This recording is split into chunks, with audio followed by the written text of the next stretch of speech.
欢迎收看本期的最速内燃机，我是 Nero。近年来，我们多多少少会听到这3个字母 RWB。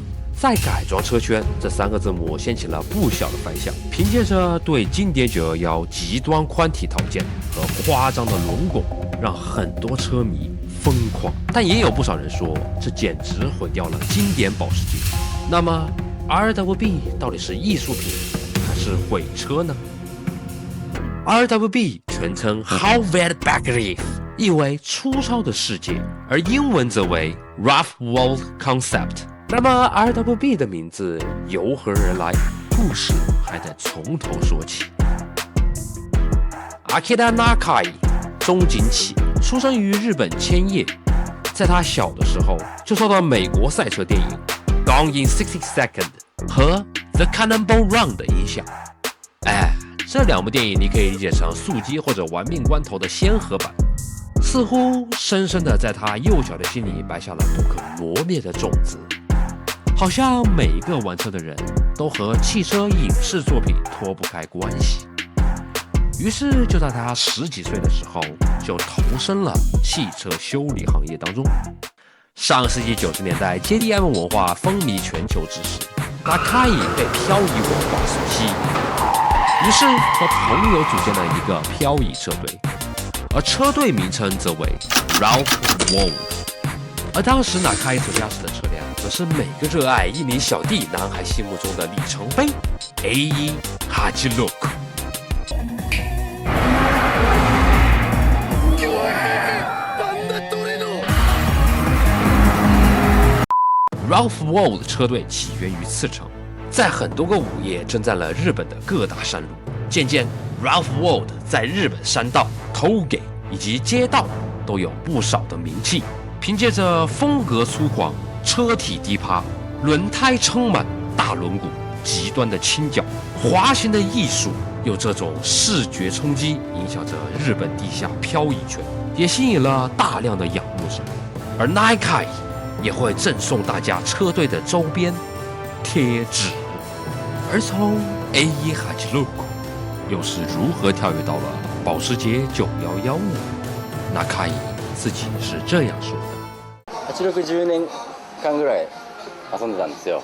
ドリフトやっててドリフト遊びしてたで、10年ぐらい経って次何でやろうかっていうとレースを、じゃあポルシェなんでかってポルシェ安いで壊れない車っていうのは仕事上ポルシェの仕事やってたんでしてたんで、でも全く同じなんですね。86は86で部品いっぱい流通多いポルシェも世界で多いで、別に特別な車でやってるつもりは全然なくて、そのイメージは今まで作られてきたイメージですよね。高い車で高級車ってイメージあるけど、スポーツカーなんですよ。だから全然同じですよね。86も一応スポーツカーですから。1999年，29岁的 Nakai 找到了一份修车的工作。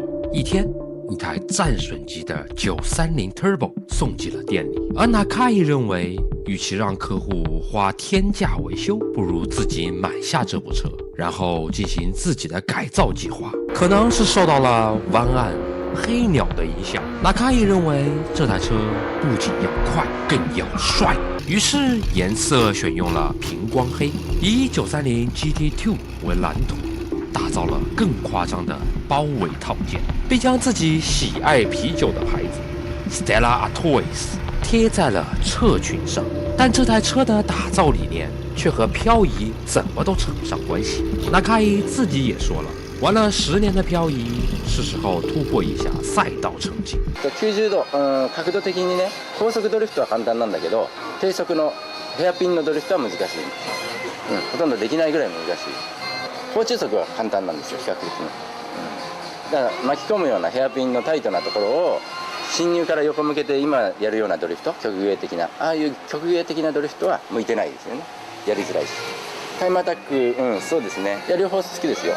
59秒ぐらい。为了上更宽的胎，得到更好的抓地力，从而用上了更夸张的空力套件。在当时的时空背景下，911附上了夸张的宽体，在民间可谓是蝎子粑粑独一份。于是杂志、车剧的双重加持下，迅速获得了众多粉丝。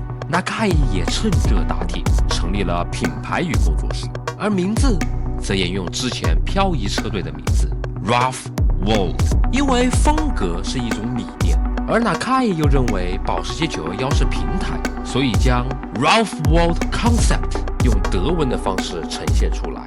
Das ist ein Porsche. Das haben einen Weg in Hauwelt-Begriff. 于是 Hauwelt Begriff RWB 诞生了。那么这时候有人会问 ，Nakai 这么牛叉，从设计到做套件、吞车都是由他独自完成的吗？俗话说，成功男人背后都离不开一个好女人，而 Nakai 的背后有2个，还都是男的。还记得他那个漂移车队吗？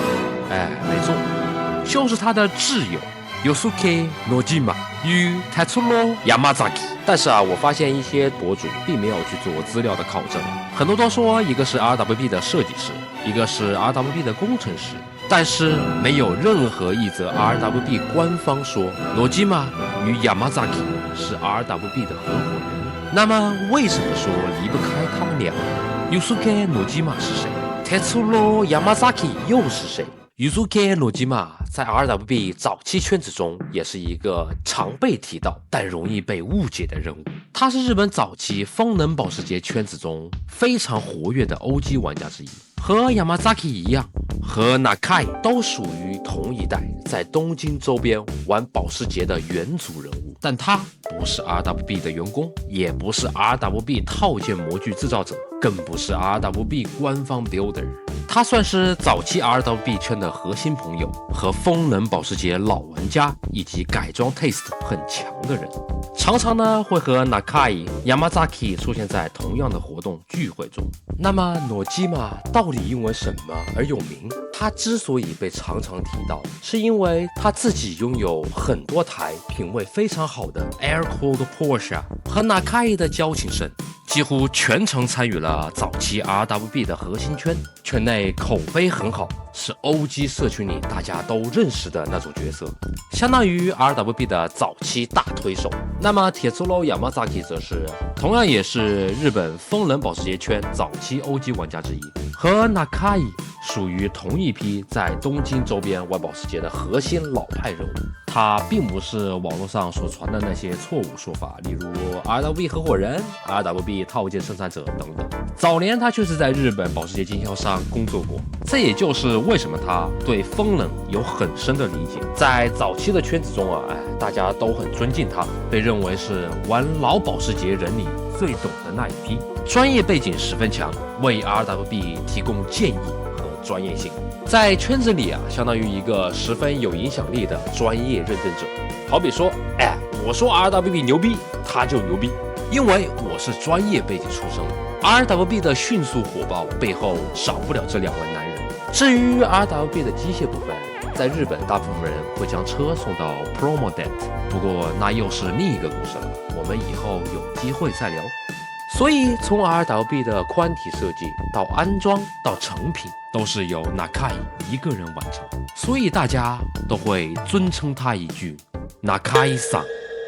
对于 RWB 不大了解的人会说一句，不就是个改个宽体，能花多少钱？根据官方与业界资料， RWB 宽体加安装通常是一起报价，根据不同的款式选项，套件基本价格大约落在$24,000起。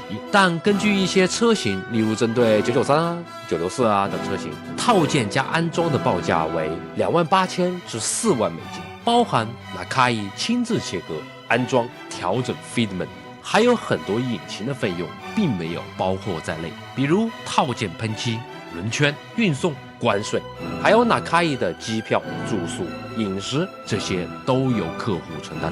而且 RWB 秉持着每台 RWB 的车都必须由 Nakai-san 亲自操刀，很多人把 Nakai-san 为911的施工现场当成一个朝圣和膜拜的聚会。说了这么多，很多人又会觉得，又是个吹 RWB 的博主。别急，我们频道一向秉持着公平且公道，所以不要着急。接着往下看，就在 Nakai 改了不少车后，有很多人发现 Nakai 的手工活却没有传说中的那么细致。就拿安装工艺来说，所有的安装位都是由 Nakai 用眼睛和尺来进行上移，切割时也并没有事先标记位置、补焊和防水、防锈的处理。所切的叶子板处也只是简单的打上胶，并用锡纸包上。宽体套件运用铆钉安装，黑胶封边，甚至拖车钩也只是用大力胶粘上。